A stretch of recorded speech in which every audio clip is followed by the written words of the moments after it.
முன்னாடியே என்ன செய்யணும்? ஒரு காரியத்தை செய்யணும், முன்னாடியே ஞானமாக செய்யணும். அல்லேலூயா. கர்த்தர் கேட்ட கிருபையை தருவாராக.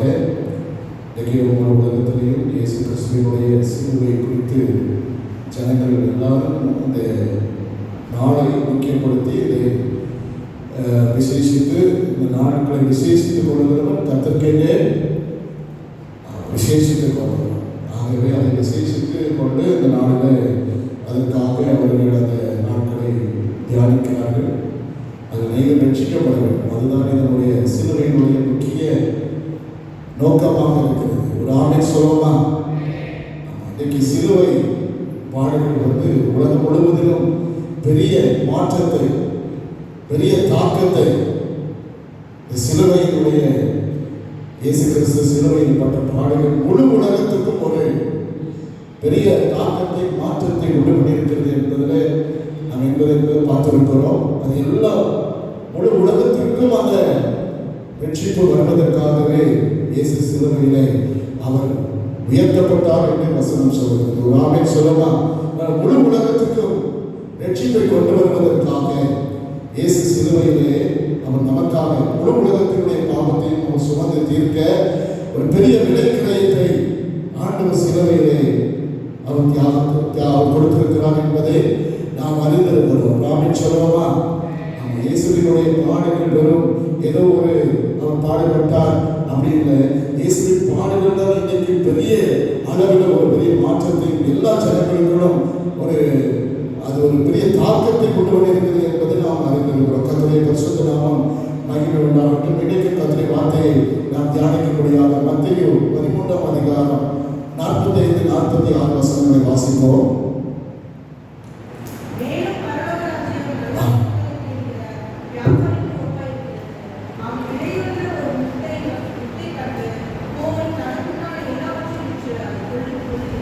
பரலோக ராஜ்யம் ஒரு நல்ல முத்தை தேடுகிற வியாபாரிக்கு ஒப்பாக இருக்கிறது என்று இயேசு கிறிஸ்து உண்மையில் சொன்னார்.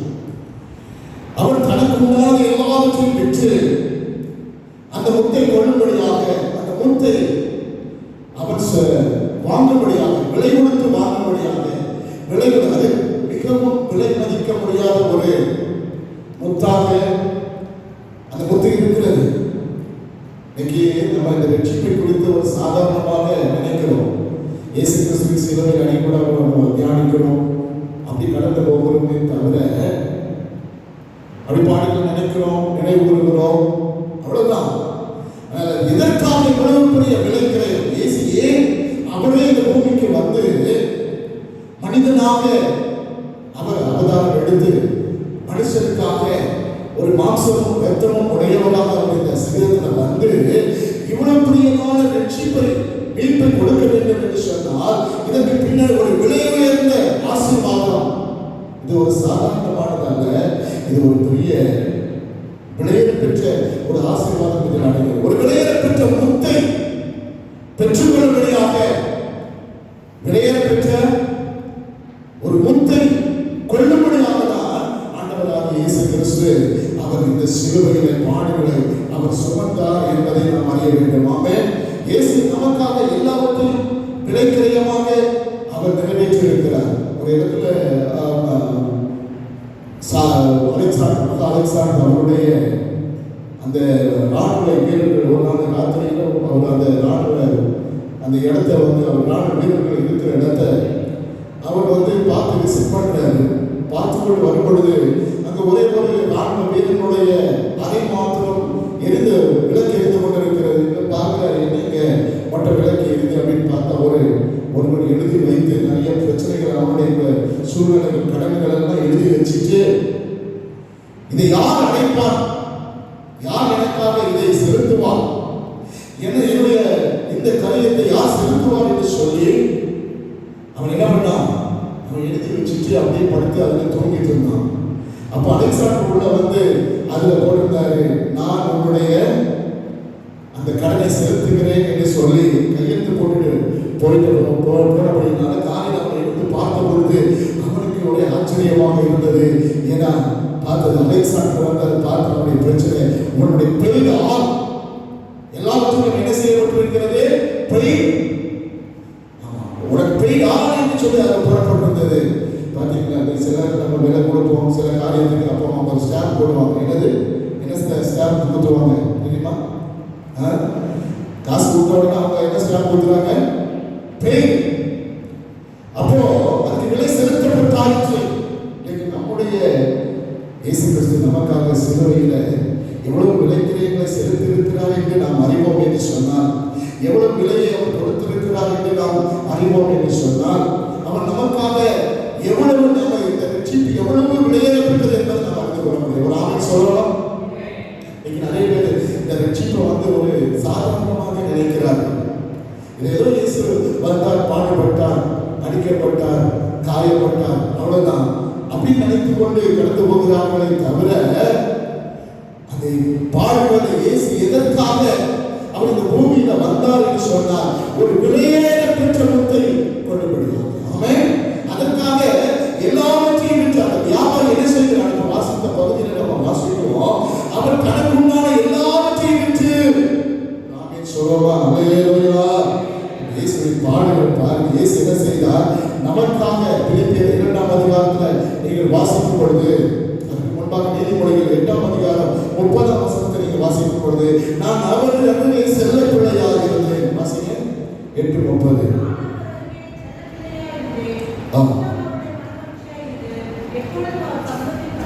சமூகத்தில் கலிமுறுது. அவர் எப்படி இருந்தார்னா தேவனோடு இருந்தார். மதித்தமும் அவருடைய சமூகத்தில் மனமகிழ்ச்சியாக இருந்தார். எந்த ஒரு இதுவும் இல்லை. ஆனால் அன்றைக்கு ஆண்டவர் சொன்னார், யாரை நான் அனுப்புவேன், யார் என் காரியமாய் போவார் என்று பிதாவின் சத்தம் கேட்டது. ஏசாயா 6ஆம் அதிகாரத்தில் அங்க சொல்லப்பட்டிருக்கிறது, யாரை நான் அனுப்புவேன், யார் என் காரியமாய் போவார் என்று சொல்லப்படுது. இயேசு சொன்னார், இதோ அடியேன் இருக்கிறேன், என்னை அனுப்பும். அது இயேசுவை குறித்து சொன்ன வசனம் தான். வாசிக்கலாம். ஏசாயா 6ஆம் அதிகாரத்தில் நீங்க வாசிங்க. அவர் அங்க எல்லாரும் தேவ தூதர்களோடு மனமகிழ்ச்சியாக பரலோகத்தில் ஒரு குறை இல்லாமல் அந்த பரலோகத்தின் சந்தோஷத்துல இயேசு இருக்கிறோம். வாசிக்கலாம். 6:8 வாசிக்கலாம்.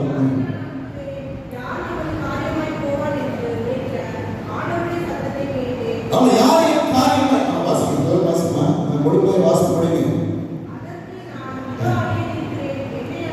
இதோ அடியேன் இருக்கிறேன்.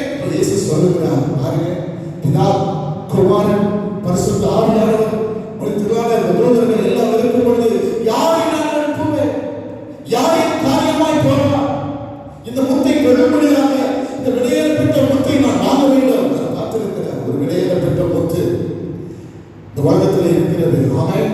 அந்த முத்து யாரும் வேற யாரும் நீங்களும் நான் தான். ஒரு ஆமென் சொல்லுங்க. நாம் அந்த முத்து தான் சபை. அந்த முத்தை பெறுவதற்கு, அந்த முத்தை கொள்வதற்காக இயேசு என்ன செய்ய வேண்டும்? இப்ப சொல்ல, யாரை நான் அனுப்புவேன், யாரின் காரியமாய் போவார். உலகத்தில் ஒரு சத்தம் கேட்டது.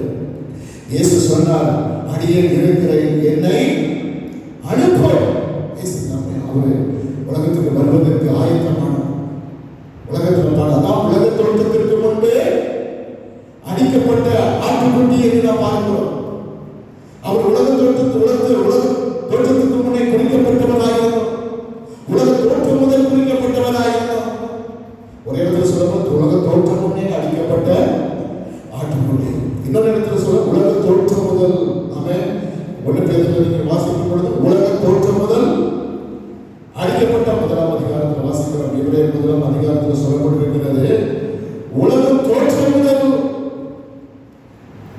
அல்லேலூயா. 1ஆம் அதிகாரம் 20ஆம் வசனத்தில் சொல்லப்பட்டிருக்கிறது, அவர் உலக தோற்றத்திற்கு முன்னே குறிக்கப்பட்டவர். உலக தோற்றத்திற்கு முன்னே, உலக தோற்றம் முதல் அவர் அடிக்கப்பட்ட ஆட்டுக்குட்டியை குறிக்கப்பட்டவர் ஆயிருந்தார். அப்பதான் ஆண்டவர் அங்கதான் அவர் என்ன செய்யலாம் பயன்பட்டார். இந்த காரியத்திற்காக ஒரு விலையேற பெற்ற ஒரு மகிமையான ஒரு முத்தை பார்த்து விட்டார் ஆண்டவர். அல்லேலூயா. அதற்காக நான் இறங்கி இந்த பூமிக்கு இறங்கி போகணும். பரலோகத்திலிருந்து இறங்கி போக வேண்டும். பரலோகத்திலிருந்து பூமிக்கு இயேசு இறங்கி வர வேண்டும். அல்லேலூயா. அவர் பரலோகத்திலிருந்து இறங்கி வந்தார். நமக்காக அவர் இறங்கி வந்தார். எல்லாவற்றையும் விட்டு இறங்கி வந்தார். அதான் பிலிப்பியர் 2ஆம் அதிகாரம் 6 முதல் 8 வசனங்களை நீங்கள் வாசிக்கும் பொழுது அவர் பாருங்க, தேவனுக்கு சமமாய் இருப்பதை கொள்ளையான பொருளாய் எண்ணாமல்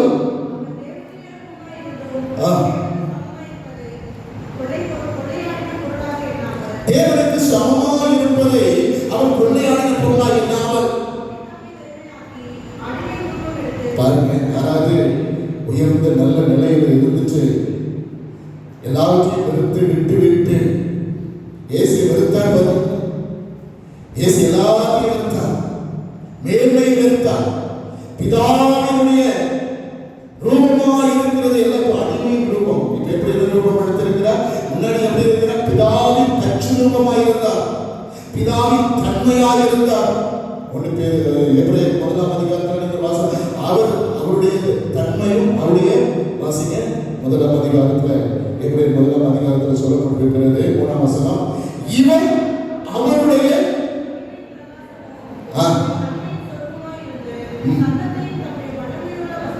இவர் அவருடைய மகிமை பிரகாசம். எப்படி இருந்தாங்கன்னா தேவனுக்குரிய மகிமை உடையவராக எல்லா மகிமையும் அவருக்கு இருக்கிறது. அந்த மகிமையை அவர் விட்டு அந்த மகிமையெல்லாம் தொடர்ந்து எல்லாத்தையும் திறக்கிறார். நமக்காக, மனுஷனுக்காக, சபைக்காக, இந்த ஜனத்திற்காக ஒரு முத்தை, ஒரு வெளியேறப்பட்ட முத்தை கொள்வதற்காக, ஒரு வெளியேறப்பட்ட சபையை ஆண்டவர் தமக்கு முன்பாக நிறுத்துவதற்காக அவர் என்ன செய்கிறார்? அந்த முத்தை தேடிதான் அவர் எல்லாவற்றையும் இருந்து மரண ஒரு அடிமை ரூபம். இப்ப என்ன ரூபம் எடுத்திருக்கிறாரு? அடிமை ரூபம் என்ன சொல்லும்? அல்லேலூயா. இதை கூட நம்மளால விட்டு கொடுக்க முடியாது. நம்ம ஸ்டேட்டஸை நம்மளால விட்டு கொடுக்க முடியுமா? இன்னைக்கு நிறைய பேர் ஜாதி விட்டு கொடுக்க மாட்டாங்க. சிலர் படிப்பு பார்த்தீங்கன்னா நான் ரொம்ப படிச்சிருக்கிற நல்ல அறிவு என்னுடைய இதெல்லாம் நான் விட்டுட்டு என்ன செய்ய முடியாது. நிறைய திருமணங்கள் கூட அவங்களுடைய ஸ்டேட்டஸுக்கு ஏற்ற மாதிரி ஆட்களை பார்க்கலாம். என்ன ஸ்டேட்டஸ் ஏற்ற மாதிரி ஆட்கள் படித்திருக்கணும். நான் என்னை விட அதிகமாக, மாப்பிள்ளை என்னை விட அதிகமாக படிச்சிருக்கணும், என்னை விட மாப்பிள்ளை நினைக்கிறார் பொண்ணு என்னை விட அதிகமாக இருக்கணும், நல்ல ஜாப் இருக்கணும், நல்ல இது இருக்கணும், நல்லா இது இருக்கணும், நல்ல பெரிய இதெல்லாம் இருக்கணும் அப்படின்னு சொல்லி அவங்க ஒரு ஸ்டேட்டஸ் பார்க்குறாங்க. ஸ்டேட்டஸ் பார்த்து தான் மேரேஜ் பண்ணுறாங்க. இறங்கி வர மாட்டாங்க. எல்லாம் எதையும் விட்டு நம்ம இறங்கி அவங்களுடைய ஸ்டேட்டஸை விட்டு அல்லேலூயா. ஆமாம், சில பேர் அதை பார்த்தீங்களா? பிசாசுக்கு இருந்த பிரச்சனை என்ன? எப்படி ஏசாயா 11ஆம் அதிகாரத்தில் நீங்கள் என்ன வாசிக்கிறோம்? நான் வானத்துக்கு அவன் இயேசு இறங்குறேன்னு சொன்னார். இதில் 5 விதத்தில் இயேசு குறித்து சொல்லப்பட்டிருக்கிற பிலிப்பியர் 5ஆம் அதிகாரத்தில் நீங்கள் அவன் பார்க்கும்போது அந்த 5 பேர் சொல்கிறேன். நான் வானத்துக்கு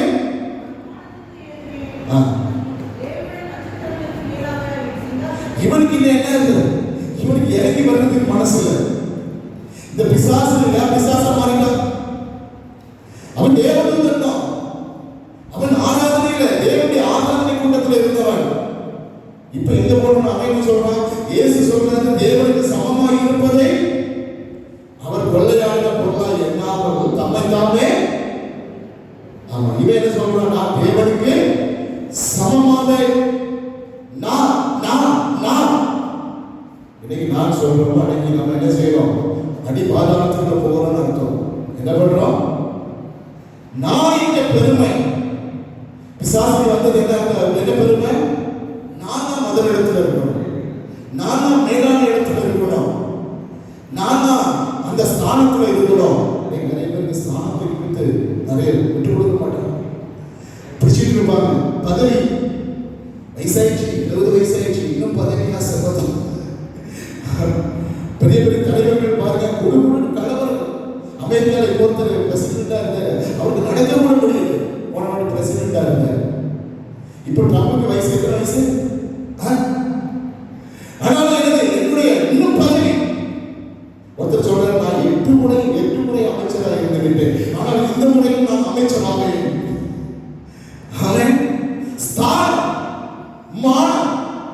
சொல்லுங்க. நீங்க எல்லாத்தையும் ஸ்தானத்தெல்லாம் விட்டுட்டு வர்றதுக்கு, எல்லாத்தையும் விட்டு இறங்கி வர்றதுக்கு ஏசு இறங்கி வந்தார். ஒரு ஆமீன் சொல்லுமா? அவர் இறங்கி வந்தது எதுக்காக? ஒரு விலையேற பெற்ற முட்டை அவர் பார்ப்பதனால. இதை எல்லாத்தையும் தொடர்ந்து எல்லாத்தையும் எங்க போனோம் கொண்டு போனோம். அல்லேலூயா. அதுக்காக தான் அவர் எல்லாவற்றையும் நான் அடிமை என்கிறதுலேயே எல்லாரும் அடிமையை எப்படி நடத்துவாங்கன்னு தெரியும் இல்லையா? இயேசுவை அடிமை போல நடத்தினார்கள். இயேசு எல்லாத்தையும் அவர்கிட்ட வல்லமை இருந்தது, அதிகாரம் இருந்தது. ஆனால் அதிகாரத்தை எதுக்கு பயன்படுத்தினாரு? அவருடைய வல்லமை எதற்கு பயன்படுத்தினாரு? காற்றையும் கடலையும் அதட்டி அவைகள் சொல்வதற்காக அதை பயன்படுத்தினார். ஆமை சொல்லணும். அவர் அதிகாரத்தை எதற்காக பயன்படுத்தினார்? பிசாசை விரட்டுறதுக்கு அதிகாரத்தை பயன்படுத்தினார். ஒரு ஆமை சொல்லுங்க. ஹல்லேலூயா. அவருடைய அதிகாரத்தை கொண்டு எதை பயன்படுத்தினார்? தண்ணீரை திராட்சரசமாய் மாற்றினார். ஒரு ஆமை சொல்லலாம். 5 அப்பத்தை 5000 பேருக்கு பங்கிட்டு கொடுத்தார். அதுதான் அதிகாரம். அந்த அதிகாரத்தை நம்ம எதுக்கு பயன்படுத்துறோம்? இயேசு என்ன அந்த அதிகாரத்தை எதுக்கு பயன்படுத்தினான்னு சொன்னா, தன்னுடைய அவருக்கு அதிகாரம் இருந்தது. அவரால் சொல்ல செய்ய முடியும், அவரால் தடுத்து நிறுத்த முடியும். அவர் சிருஷ்டிக்கிறவர், உருவாக்குறவர், அவர் படைக்கிறவர். அல்லேலூயா.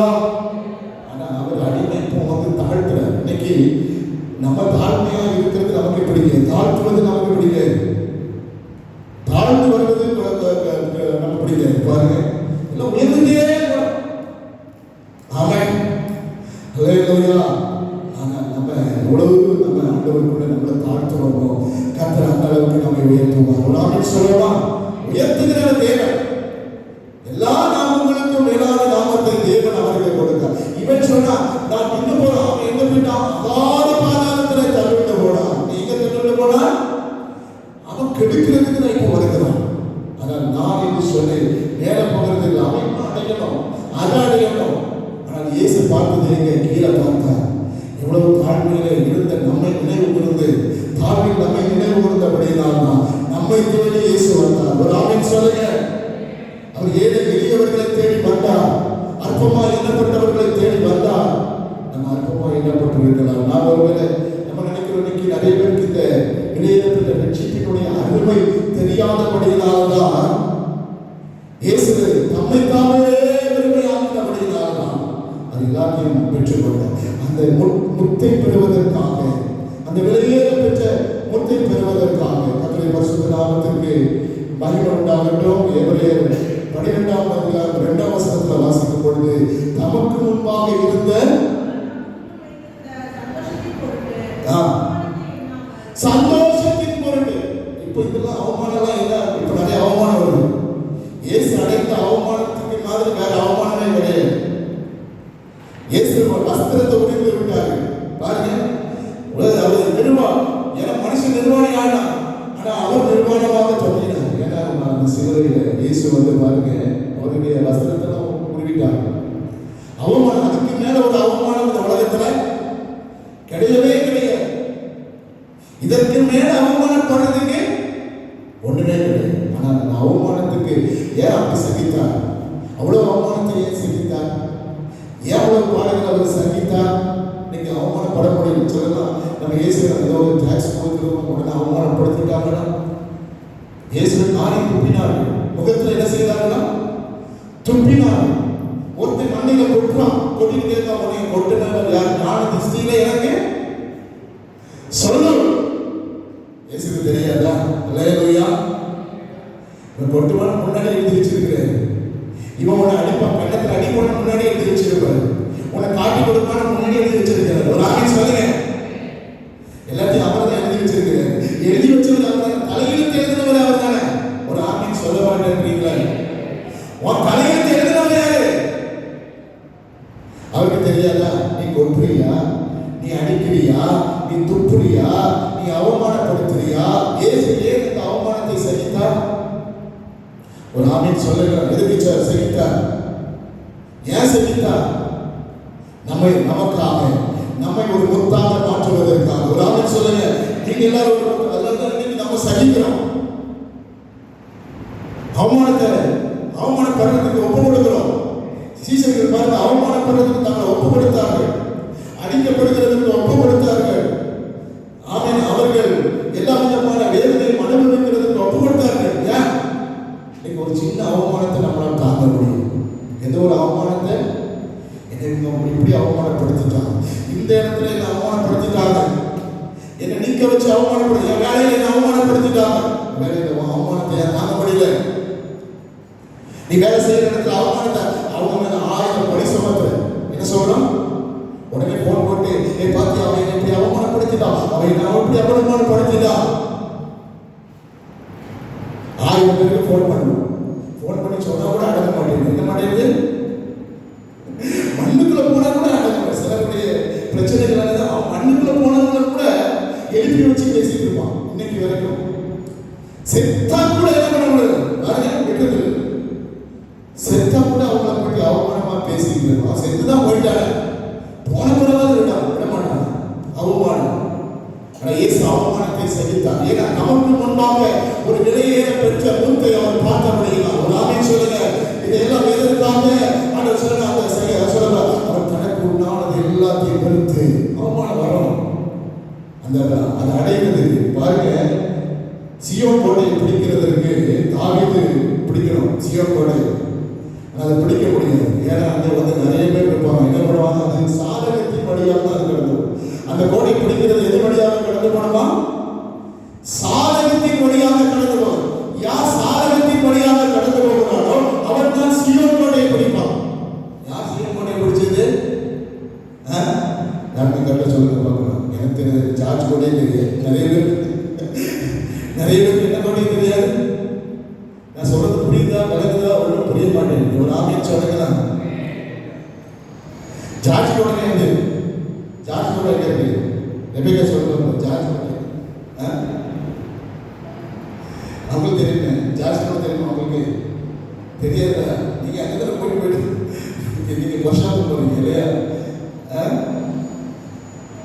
ஜார்ஜ் கோட்டை தான் என்னது? முதலமைச்சர் இருக்கிற இடம் தான் ஜார்ஜ் கோட்டை. அப்படித்தானே? பாருங்க, சாம்சனுக்கு எல்லா டீட்டெயில்ஸ் தெரிஞ்சு பாருங்க. அவங்களுக்கு அப்டேட் டீட்டெயில் எல்லாமே தெரியும். ஒரு ஆமென் சொல்லுவாங்க. ஜார்ஜ் கோட்டை இருந்து அதுதானே ஜார்ஜ் கோட்டை, வேற ஒன்று இல்லை. ஒரு ஆமென் சொல்லுங்களா? அப்போ சியோன் கோட்டை பிடிக்கிறதுக்கு எது வழியா போகணும்? சாதகத்தின் வழி. அந்த சப்பானிகளா இருப்பாங்க. அவங்க தடுப்பாங்க, அவங்க திட்டுவாங்க. அவன் உன்னை பிடிச்சி விட மாட்டான், உள்ள விட மாட்டான். நீ சாதகத்தின் வழியாக தான் போகணும். ஏன்னா இங்கே நேரடியாக போன இங்கே போற வழியில சப்பானி இருக்கிறான், குருடர் இருக்கிறார்கள். இவர்கள் எல்லாரும் யாரு? தரிசனம் இல்லாதவர்கள், ஆவிக்குரிய வாழ்க்கையில் நடக்க முடியாதவர்கள். தடுத்துட்டு இருப்பாங்க. உன்னால பிடிக்க முடியாது. இன்னைக்கு நிறைய பேர் சொல்லுகிறது என்ன செய்யணும்? உன்னால ஒன்றும் பண்ண முடியாது. இன்னைக்கு நீங்க ஏதாவது செய்யணும் முயற்சி எடுத்தீங்கன்னா ஆமென், நீங்க முத்த தேடி போயிட்டு இருக்கீங்க. அல்லேலூயா. நீங்க பரலோக ராஜ்யத்தை தேடி போயிட்டு இருக்கீங்க. அதே வசனத்துல வாசிக்க மத்திய 13ஆம் அதிகாரத்துல 40ஆம் வசனமா, இப்ப 47ஆம் வசனம், அதுக்கு முந்தின வசனம் 44ஆம் வசனம். அவன் ஒரு புதையலை கண்டு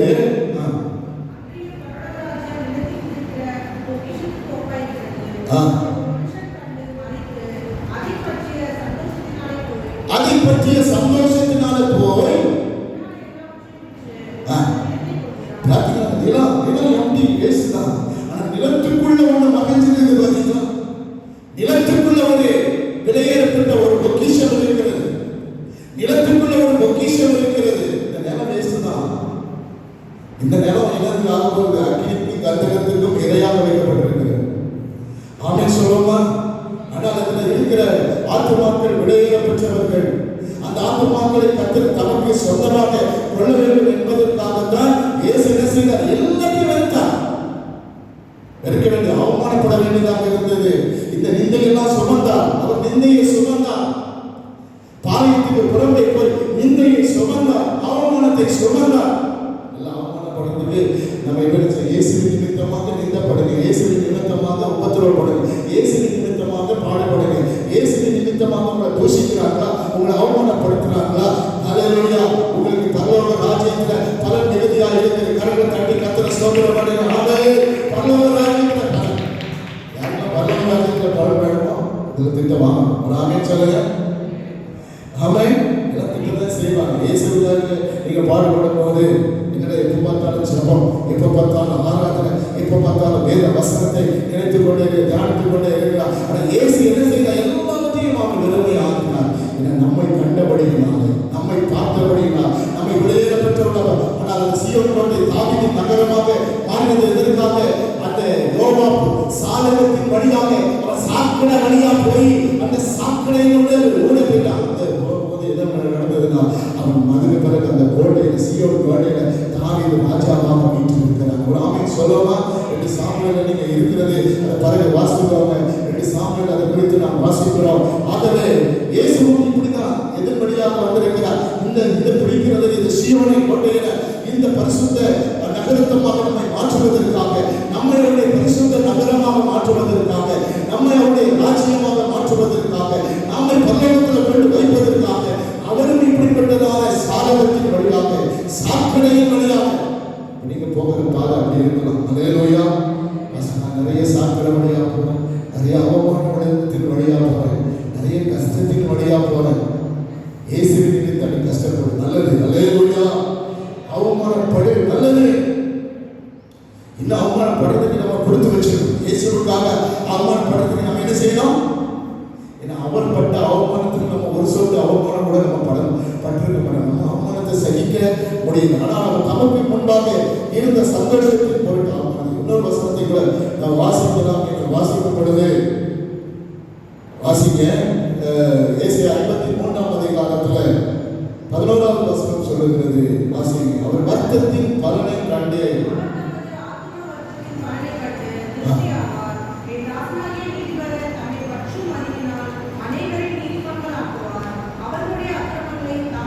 அவர் வருத்தத்தின் பலனை கண்டு என்ன செய்வாரா? இந்த பாடுகள் எல்லாம் எதுக்காக பட்டார்னு சொன்னா ஒரு பலன் இருக்கிறது. ஒரு ஆமென் சொல்லுங்க. பாடுகளுக்கு பலன் இல்லாமல் போகவே போகாது.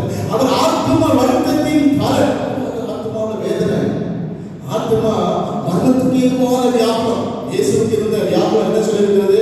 கெத்செமனே தோட்டத்தில் இயேசு போய் அவர் மரணத்துக்கு ஏதுவான வியாபம் அவருக்குள்ள இருந்தது. அவ்வளவு வேதனை, அவ்வளவு அவருக்கு இருந்த வேதனை முழு உலகத்தினுடைய பாவத்தையும் சுமந்து தீர்த்தவடையினால பிதாவின் முகம் மறைக்கப்பட்டது. ஆமென். எதுக்காக அவர் அப்படி அந்த கடைசியில் சொன்னார், என் தேவனே ஏன் நீ கைவிட்டேன் என்று சொல்லுவது எதற்காகனா பிதாவின் முகம் என்ன செய்தது? அவருக்கு ஒரு நிமிஷம் மறைக்கப்பட்டதுனாலதான் அப்படி.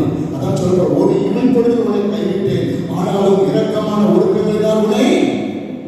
இயேசு யாரை இமைப்பொழுது, தேவன் யாரை இமைப்பொழுது கைவிட்டாரா? இயேசுவை இமைப்பொழுதை கைவிட்டேன். அந்த ஒரு இமைப்பொழுதுதான் அந்த தேவனுடைய முகம் மறைக்கப்பட்ட பொழுது. நீங்க ஏசாயா 8ஆம் அதிகாரத்தில் சொல்லப்பட்டிருக்கிறது, தேவன் முகத்தை மறைக்கிற தேவனுக்கு காத்திருப்பேன். ஆமென். யாருக்கு காத்திருப்பேன்? இஸ்ரவேல் குடும்பத்துக்கு தேவன் தன் முகத்தை மறைக்கிற தேவனுக்கு காத்திருப்பேன். 8ஆம் அதிகாரம் 17ஆம் வசனம் வாசிங்க.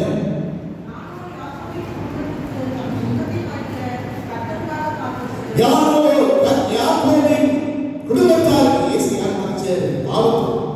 இஸ்ரவேல் ஜனங்களுடைய பாவத்தின் நிமித்தமாக, அக்கிரமங்களின் நிமித்தமாக, மீறுதல்களின் நிமித்தமாக யாக்கோபின் குடும்பத்துக்கு தேவன் தம்முடைய முகத்தை மறைத்தார்.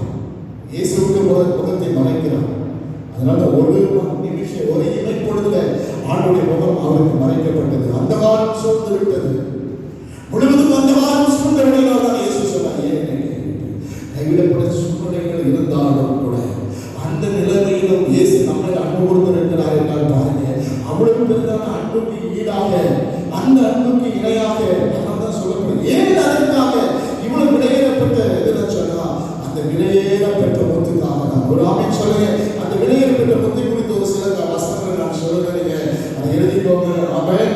இயேசு பாருங்க, இதை விலையேறப்பட்ட முத்தை பெறுவதற்காக அவருடைய மதிப்பு, தன்னுடைய மதிப்பை தான் இழந்து. இன்னைக்கு நிறைய பேர் நினைக்கிறாங்க எனக்கு மதிப்பு இல்லை. உங்க மதிப்பு சாதாரணமான மதிப்பு இல்லை. அதுதான் சிலுவையில இயேசு உங்களுக்காக செய்த விலை மதிப்பில்லாத பாடுகளை யோபு 28ஆம் அதிகாரம் 13ஆம் வசனத்துல வாசிக்கும் போது சொல்ல, அதன் விலை மனுஷனுக்கு தெரியாது. வாசிங்க. தொடர்ந்து வாசிக்கணும். 16, 18 வரைக்கும் வாசிக்கணும். 18 வரைக்கும் வாசிக்கணும். யோபு 13. என்னிடத்தில் இல்லை என்கிறது.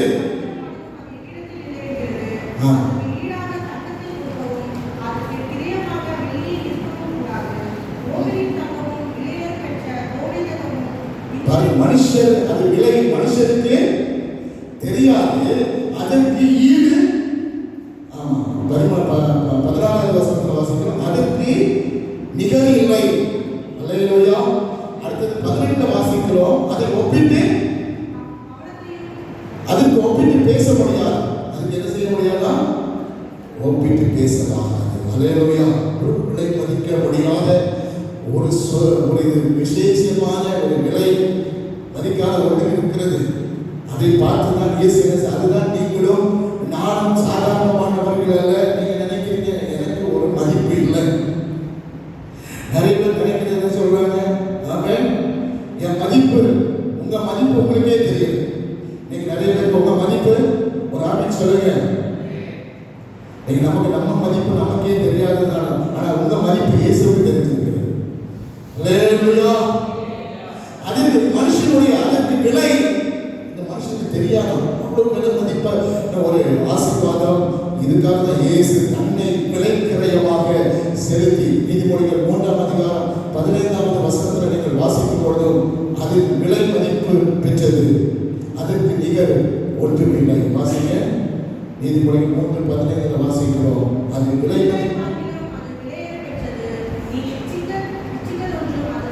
அதுக்கு நிகர் அல்ல, ஒன்றுமே நிகர் அல்ல. உலகத்துல ஒண்ணுமே என்ன செய்ய முடியாது. கிறிஸ்துவின் அன்புக்கு ஈடு இணை வேற உலகத்துல ஒன்றுமே இல்லை. ஏன்னா அந்த அன்பின் நிமித்தம் வாங்கின, நம்ம விலைக்கு வாங்கினதுனால நம்முடைய விலை எங்கேயோ போயிடுச்சு. நம்ம விலை என்ன செய்யுங்க, ஒரு ஆமீன் சொல்லுங்க. இன்னைக்கு நம்ம ஆண்டவருடைய கையில வந்ததுனால் நம்முடைய விலை என்னது? அல்லேலூயா. ஒருவருக்கும் வேண்டாத கழுதை நான், ஒருவரையும் அண்டாத கழுதை நான், இருவர் சந்தியிலே கட்டப்பட்ட கழுதை நான், கழுதை நான். இயேசு என்னை தெரிந்தெடுத்தாரே, இரத்தத்தால் எடுத்தாரே. இயேசு என்னை தெரிந்தெடுத்தாரே, இரத்தத்தால் மீட்டெடுத்தாரே. இயேசுவை சுமப்பதாலே நான் இயேசுவின் மகிமை. சீக்கிரம் பெற்று பாட்டெல்லாம் பாடி என்ன சண்டே கிளாஸ் போறீங்க, என்ன கத்துக்கிறீங்கன்னு தெரியல. அல்லேலூயா. என்னப்பா கத்துக்கிறீங்க, என்ன சொல்லி தரீங்களா? கழுத ஒருவருக்கு வேண்டாத மதிப்பில்லாத ஒன்று இயேசுவின் இடத்துல வந்தால் மதிப்புள்ளதாக மாறும். ஒரு ஆமீன் சொல்லுங்க. உங்களுக்கு மதிப்பே இல்லைனாலும் இயேசுவின் இடத்துல வரும்பொழுது உங்க கணம் வேற, உங்க மதிப்பு வேற, உங்க லெவலே வேற. ஒரு ஆமீன் சொல்லுங்க. இயேசு என்ன சொல்லுவாங்க, உலகத்துல சொல்லுவாங்க, தோட சேர்ந்த நாளும் மணக்கிற மாதிரி தெரியும். இயேசுவோட சேர்ந்துட்டா பாருங்க, பாயாகிய மனுஷனை கூட கர்த்தர் எப்படி மாற்றுறாரு, பரிசுத்தமானாய் மாற்றி விடுகிறார். ஒரு ஆமீன் சொல்லுங்க. அல்லேலூயா. நீங்க பரிசுத்தமான மாற்ற விரும்புறீங்களா? அல்லேலூயா. நீங்க வெளியேறப்பட்டவங்களா மாறணும் விரும்ப. எத்தனை பேர் வெளியேறப்பட்டவங்களா மாறணும்? இல்ல பாஸ்டர் நான் எப்படி இருந்துட்டு போறேன். இன்னைக்கு நிறைய பேருக்கு மதிப்பே தெரியல. உங்க மதிப்பே உங்களுக்கு தெரியல. ஆனா இயேசுவுக்கு உங்க மதிப்பு தெரிந்தபடியினால் தான், உங்க விலை தெரிந்தபடியினால் அவர் விலை கிரயம் கொடுத்து நம்மை தேர்ந்தெடுத்திருக்கிறார். ஒரு ஆமீன் சொல்லுவோமா? விலை கிரயம் கொடுத்து நம்முடைய மதிப்பை அவர் அறிந்தபடியினால் தான் இதற்காக அவர் விலை கிரயம் செலுத்தியிருக்கிறார். வாசிப்பார் 1 அதிகாரம் 20 வசனம் சொல்லுகிறது, நீங்கள் கிரயத்திற்கு கொள்ளப்பட்டீர்களே. என்ன சொல்லியிருக்குது? சும்மா உங்களை வாங்கல, இலவசமா. நீங்க நிறைய பேர் இலவசம். என்னது? கிரேஸ். கிரேஸ் இல்ல, இது ஒரு சாக்ரிஃபைஸ். ஒரு ஆமீன் சொல்லுங்க. கிரேஸ் இரண்டாவது, சாக்ரிஃபைஸ் ஃபர்ஸ்ட். சாக்ரிஃபைஸ்னால கிரேஸ் வந்தது. கிரேஸ்னால சாக்ரிஃபைஸ் இல்லாம கிரேஸ் வந்தது. ஒரு ஆமீன் சொல்லுங்க. கிரேஸ்னால சாக்ரிஃபைஸ் வரல, சாக்ரிஃபைஸ்னால கிரேஸ். அல்லேலூயா. இயேசுவின் சேர்ந்து அவருடைய தியாகத்தினால் வந்ததான மீட்பு தான். விலை கிரயமா, கிரயத்திற்கு கொள்ளப்பட்டீர்களே. 7ஆம் அதிகாரம் 2ஆம் வசனம் சொல்கிறது, நீங்கள் கிரயத்திற்கு 6:20. நான் இன்னும் சொல்றேன். 2வது பாயிண்ட். நீங்க அங்கேயே நின்றுட்டு டைம் இல்லாதனால வேகமா சொல்றேன். 7 இல்லையா? சாரி 7ஆம் அதிகாரத்தில் இருக்குது. நீங்களோ கிரயத்திற்கு 21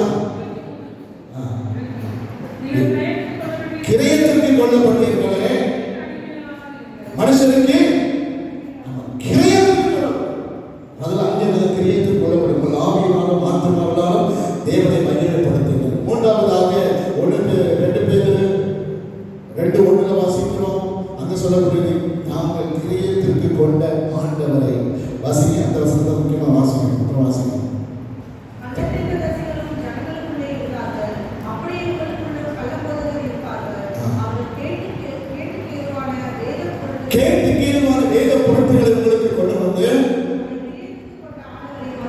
கிரயத்திற்கு கொண்ட ஆண்டவரை அவன் மறுதளிச்ச பார்த்தீங்களா?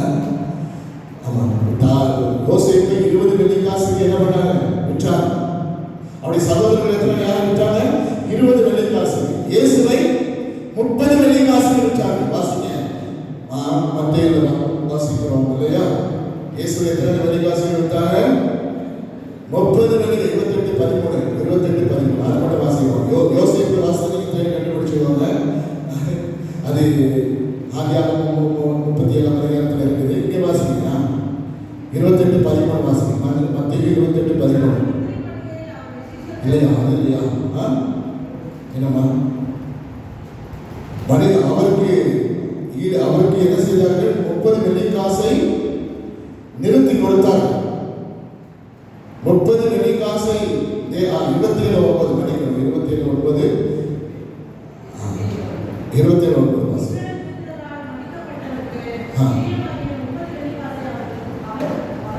இஸ்ரவேலால் மதிக்கப்பட்டவருக்கு எவ்வளவு வெள்ளிக்காசு? 30 வெள்ளிக்காசு. எதுக்கு கிரயத்துக்கு வருகிறேன்? ஆமென். அவருக்கு இந்த உலகத்தில் எவ்வளவு வெள்ளிக்காசு கொடுத்தாங்க?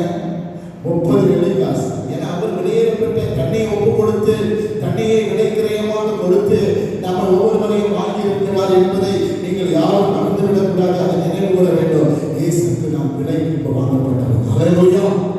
இயேசுவால் நாம் விலைக்கு வாங்க சும்மா இல்லை. ஆனால் உங்கள் ஒவ்வொருவரையும் வாங்கி இருக்கிறாரு.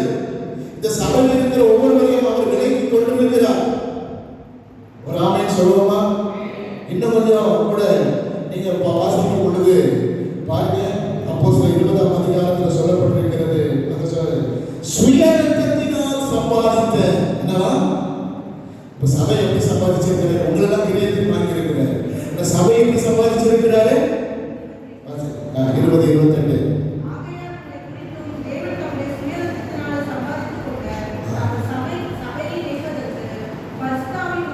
சுய ரத்தத்தினால சம்பாதித்த எதுனால சம்பாதிக்கப்பட்ட சபை. அல்லேலூயா. இந்த சகோதரர் கிட்ட சம்பாதிச்சு ஒரு ஆமென் சொல்லுவோமா? நிறைய பாஸ்டர்லாம் இதுக்காக ஜெபம் பண்ணியிருக்கிறாங்க, இதுக்காக உழைத்திருக்கிறார்கள், இதற்காக பாடுபட்டு இருக்கிறாங்க. ஒரு ஆமென் சொல்லுவோமா? எல்லாரும் பிரயாசப்பட்டிருக்கிறாங்க. அனைவருடைய உழைப்பு, அனைவருடைய பிரயாசம், அனைவருடைய கண்ணீர், அனைவருடைய முழங்கால், அனைவருடைய ஜெபம். ஆனால் இதற்கு மேலாக இயேசு என்ன செய்திருக்கிற அந்த சபைக்காக ஒரு ஆமென் சொல்ல மாட்டேங்கிறீங்களே? தன்னுடைய ரத்தத்தை விழாவிலிருந்து அவருடைய ஈட்டியில குத்தும் பொழுது அவருடைய ரத்தமும் தண்ணீரும் புறப்பட்டது போல அவர் விழாவிலிருந்து சபை புறப்பட்டது. அவருடைய அன்றைக்கு ஆண்டவருடைய விழாவிலிருந்து என்ன வந்தது? மனுஷனை சிருஷ்டித்த ஆண்டவர். அவர் இயேசுவின் விழாவிலிருந்து என்ன வந்தது? சபை உருவானது. ஒரு ஆமென் சொல்லுகிறார். அல்லேலூயா. சொல்லியிருந்தேன். இது வரைக்கும் ஒரு அல்லேலூயா சொல்லியிருப்பாங்க, ஒரு ஆமென் சொல்லியிருப்பாங்க நான் நினைக்கிறேன். ஆமென். இங்க இருக்கிற சபை எல்லாம் சொன்னாங்க, செலவான இருக்கீங்க, ஒன்றும் உங்களுக்குள்ள ஏற மாட்டேங்கிற மாதிரி. ஆமென். இதை எங்கேயாவது நான் சொல்லியிருந்தா அல்லேலூயா அப்பவே 1000 ரட்சிக்கப்பட்டிருப்பான், 3000 ரட்சிக்கப்பட்டிருப்பான் நான் நினைக்கிறேன். ஒரு ஆமென் சொல்லலாம். ஆமென். ஆதாமுடைய விழா இடத்திலிருந்து இயேசு ஆண்டவர் சொன்னார். அங்கிருந்து அவனுக்கு 5 நித்திரை வரப்பண்ணி ஆண்டவர் ஏவாளை உருவாக்கி இவர்கள் எழுப்பும் என் மாம்சத்தின் மாம்சமாய் இருக்கிற என்று சொல்லுவார். இயேசு சபையை ஆண்டவர் தம்முடைய விழாவை குத்தி ரத்தத்தினால ஆண்டவர் சம்பாதித்த இந்த விலையேறப்பட்ட சபை. இது எனது விலையேறப்பட்ட ஒரு சபை. ஒரு ஆமென் சொல்லுகிறார். ஒரு ஆமென் இல்லை, ஒரு அல்லேலூயா இல்லை. அதான் சொல்லுகிறேன், ஜீவன் இல்லை. ஜீவன் வந்திருக்கணும். ஒரு நேரத்துக்கு என்ன வந்திருக்கணும்? நீங்க ஒரு விலையேறப்பட்ட முத்தா இருந்தா உங்களுக்கு ஒரு ஜீவன் வந்திருக்கும். நீங்க விலையேறப்பட்ட சபையா இருந்தா உங்களுக்கு ஒரு ஜீவன் வந்திருக்கும். உங்களுக்கு ஒரு விலையேறப்பட்டதா இருந்தா நீங்க இயேசு சம்பாதித்திருக்கிறார் என்று இந்த சபை விசுவாசிக்குமானால், இயேசு என்னை விலைக்கிரயம் கொடுத்து வாங்கியிருக்கிறார், என்னை கொடுத்தாக வாங்கியிருக்கிறார் என்ற அந்த விசுவாசம் இருக்குமானால் இப்பொழுது நீங்க சும்மா இருக்க முடியாது. சொல்லப்படும் விலைக்கிரயம் கொடுத்தாம அவன் தனக்கு உண்டான எல்லாவற்றையும் பெற்று, தனக்கு உண்டான எல்லாவற்றையும் இழந்து, தன்னுடைய கடைசி சொத்து ரத்தத்தை வரையும் செஞ்சு தன் முழு ஜீவனையும் ஆண்டவர் கொடுத்து ஒரு ஆமென் சொல்லுவானா? அந்த முத்தை பெறுவதற்காக ஒரு ஆமென் சொல்லுங்க. அல்லேலூயா. அதனால்தான் அவருடைய ஆத்மா மீட்பு விலையேறப்பட்டது. சங்கீதம் 49 வாசிக்கும் பொழுது அங்க சொல்லப்படுது, அவருடைய ஆத்மா மீட்பு விலையேறப்பட்டது.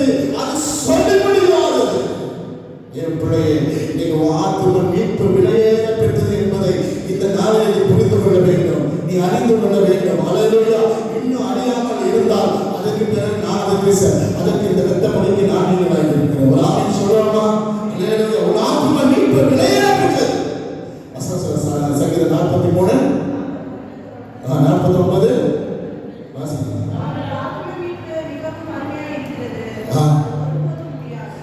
அது விலையேறப்பட்ட ஆத்தும மீட்பு என்பது சாதாரணமானதல்ல. இது நீங்க நினைச்சிருக்கீங்க வெற்றி ரொம்ப இலவசமா எனக்கு கிடைச்சது, ஏதோ கிடைச்சிச்சு, எல்லாம் கிடைச்சிருச்சு, நான் செய்யப்பட்டேன். அல்லேலூயா. கிரேஸ். இதுக்காக எவ்வளவு விலைக்கிரயம் செலுத்தப்பட்ட இயேசுவின் ரத்தம் விலைக்கிரயமாய் செலுத்தப்பட்டது. இயேசுவின் சரீரம் விலைக்கிரயமாய் செலுத்தப்பட்டிருக்கிறது. இயேசுவின் ஜீவன் விலைக்கிரயமாய் செலுத்தப்பட்டிருக்கிறது. இயேசு தம்மை தாமே நமக்காக ஒப்பு கொடுத்ததுனால எல்லாவற்றோடு எபேசியர் 5:27 வாசிக்கும் பொழுது கரை திரை பிழையற்ற ஒரு மகிமையுள்ள சபையை நமக்கு முன்பாக நிறுத்திக் கொள்வதற்காக தம்மை தாமே அதற்கு ஒப்பு கொடுத்தார். இந்த ரகசியம் பெரியது. நான் சபையை பற்றியும் கிறிஸ்துவை பற்றியும் சொல்லுகிறேன் என்று எபேசியர் 5:27 வாசிங்க. 27 வாசிங்க.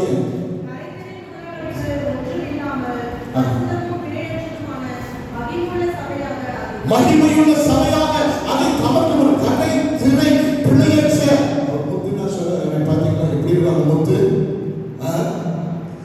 முத்துனா எப்படி இருக்கும் சொல்லுங்க. பிரகாஷ் விலையேறப்பட்ட முத்துமா? நீங்க எல்லாரும் விலையேறப்பட்ட முத்தா மாற போறீங்க. எத்தனை பேர் விசுவாசிக்கிறீங்கன்னு தெரியல. அல்லேலூயா. சொல்லப்பட்டிருக்கிற பாருங்க, அந்த விலையேறப்பட்ட முத்து அவன் அதுக்காக கரை திரை பிழையற்றதுமான மகிமையுள்ள சபையாக தமக்கு முன்பாக நிறுத்துவதற்காக அவர் ஆண்டவர் பார்த்தார். ஒரு மகிமையான சபையை வெளிப்பட போகிறது. ஒரு மகிமையான சபையை நான் எனக்கு முன்பாக நிறுத்த போகிறேன். அல்லேலூயா. பாருங்க, கோகினூர் வைரம் எத்தனை பேர் கேள்விப்பட்டிருக்கீங்கன்னு தெரியல. கோகினூர் வைரம் இன்னைக்கு அது எங்கிருந்து தெரியுமா? அந்த வைரம் சொல்லுங்க பார்க்கலாம். நிறைய டீச்சர்ஸ் இருக்கிறீங்க, நிறைய அறிவாளிகள் இருக்கிறீங்க, புத்திசாலிகள் இருக்கிறீங்க. எல்லாம் இங்க இருக்கு. சத்தமா தான் சொல்லுவாங்க. இங்கிலாந்துல இருக்கு. எங்க இருக்குது? இங்கிலாந்துல எங்க இருக்கு?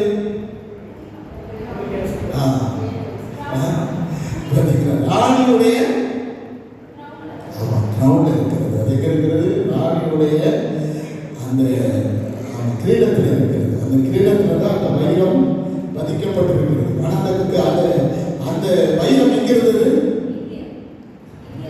எங்க இருந்தது? இந்தியாவில் எடுக்கப்பட்ட வைரம். இந்தியாவில் மதிப்பு தெரியல. என்ன தெரியல? இப்ப அதுக்கு மதிப்பு இந்தியாவுக்கு தெரியுது. அதோடைய மதிப்பு இப்ப இந்தியாவுக்கு தெரியுது. எதை கொடுத்தாலும் அதை வாங்கி விடலாம் என்று சொல்லி எவ்வளவு பேசப்படுறாங்க, வாங்க முடியவில்லை. ஆனால் அது ராணியுடைய கிரீடத்தில் போய் இருக்கிறது. ஒரு ஆணை சொல்லலாம், நீங்கள் ஒரு வைரமா மாற்றப்பட்டு ஒரு முத்தா மாற்றப்பட்டா மற்ற ராஜ்யத்தில் அவருடைய சமூகத்தில் அவரோடு கூட நாம் இருக்க போகிறோம். எத்தனை பேர் விசுவாசிகள்? அதுக்காக தான் இந்த விலை கிரயத்தை கற்றுக் கொடுத்திருக்கிறார். அந்த கோவிலூர் வைரம் எப்படி அந்த சிரஸ்ல அங்கே பேர் வைக்கப்பட்டதா இருக்கும்போது அதனுடைய மதிப்பு தெரியும். நமக்கு நம்முடைய மதிப்பு நாம தெரியாம நம்ம இருக்கிறோம். நம்முடைய விலை மதிப்பு நமக்கு தெரியல. உங்க விலை மதிப்பு இயேசுவின் ரத்தம். ஆமென். உங்களுக்கு விலை மதிப்பு இயேசு உங்களுக்காக இந்த பூமியில இறங்கி வந்ததுதான் உங்க விலையை மதிப்பு. நான் இப்போ விலையேறப்பட்டவன். எத்தனை பேர் சொல்றீங்க? அல்லேலூயா.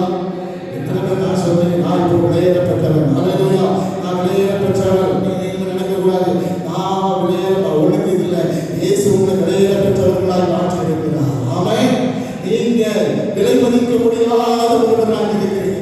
உங்க வேலை மட்டும் யாருக்கு தெரியாது, இயேசுக்கு தெரிஞ்சிருக்கு. அல்லேலூயா. அந்த முத்து இருக்கிற அவருக்கு தெரிந்திருக்கிறது. இந்த முத்து ஆமென் சாதாரணமான முத்து அல்ல, இது விலையேறப்பட்ட முத்து. ஒரு ஆமென் சொல்லுவோமா? இன்னைக்கு ஆண்டவர்களை ஒரு முத்தாய் மாற்ற விரும்புகிறார். ஆண்டவரை நான் ஒரு முத்தாய் மாற வேண்டும் என்று சொல்லுகிறவர்கள் மாற்றலாம். கண்களை கூட ஒப்புக்கொடுங்க. ஆண்டவரே, அந்த பாடுகள் எனக்காக, இந்த சிலுவையின் பாடுகள் என்னை ஒரு முத்தாய் மாற்றுவதற்காக, இந்த விலையேறப்பட்ட சபையாளர்களை மாற்றுவதற்காக, ஒரு முத்தா மாற்றம் அல்ல, ஒரு விலையேறப்பட்ட சபையாக நம்மை மாற்றுவதற்காக தான் இயேசு சிலுவையிலே நமக்காக பாடுகளை சுமந்திருக்கிறார். நமக்காக அவர் வியாதிகளை சுமந்திருக்கிறார். பரவாயில்ல, அவமானம் வருதா, கஷ்டம் வருதா, துக்கம் வருதா, வேதனை வருதா, நான் விலையேறப்பட்டவனாய் கொண்டேன்.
வந்தாச்சு இன்னமும் தாமரை பாட்டு பாடலாம் தெரியாத பாட்டு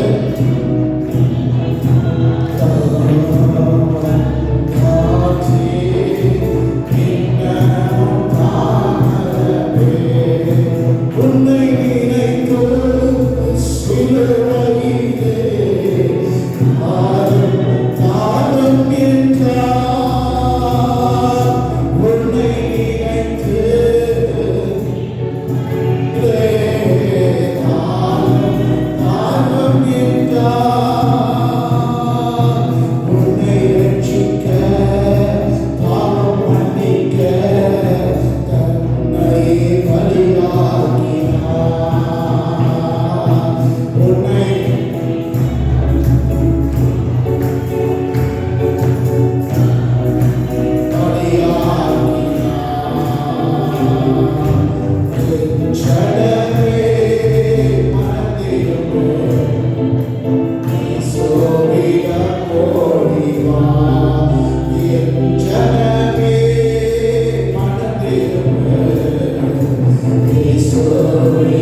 பெற்றதற்காக அது எல்லாவற்றையும் வெறுத்து எல்லாவற்றையும் இழந்து நம்மை தேடி வந்திருக்கிறார். நம்மை தேடி ரட்சிக்கும்படியாக நம்மை ஒரு விலையில பெற்ற தைலக்காக தட்டி ஆவில நிறைந்து ஹல்லேலூயா ஹல்லேலூயா ரபா ஷபா ரபா ரபா ரபா ஷபா. பிதாவே, நாங்கள் உங்களை நன்றியோடு துதிக்கிறோம். இந்த நாளிலே எங்கள் மத்தியிலே அசைவாடுவதற்காக உங்கள் ஸ்தோத்திரம். இந்த நாளிலும் இயேசு கிறிஸ்துவின் பாடல்களை தியானிக்கும்படியாக எங்களுக்காக சிலுவையிலே நீர் ஆண்டவரை பலியாகி எங்களை மீட்கும்படியாக உண்மையே எங்களுக்காக